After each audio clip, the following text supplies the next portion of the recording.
açlık vaktinde Akbabamı atacak ikenler. O atmaktan kurtulup Türkiye'ye evine kayıtmadan Türkiye'ye göç eder.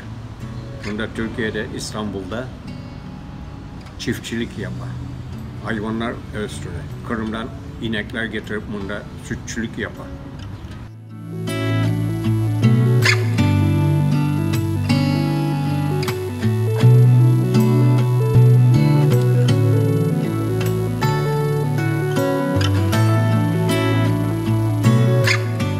Gelgende hepsi onda toplangan idi Tatarlar.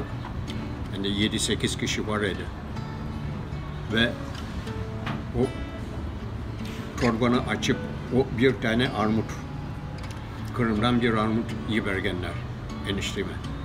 Onu, o bir armutunu 6-7 akay ağlıya aşayıp Kırım'ı anlattılar.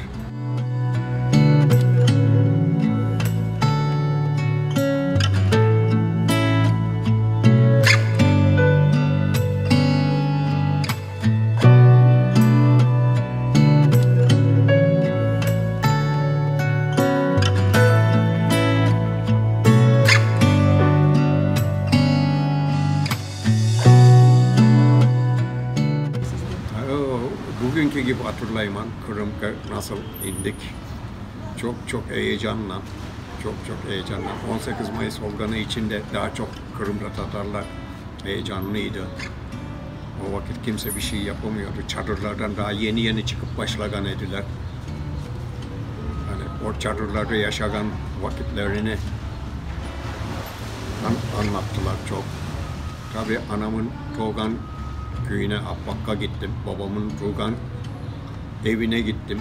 Babamın Tuğan odasında, yatkan odasında gördüm Karasu'da.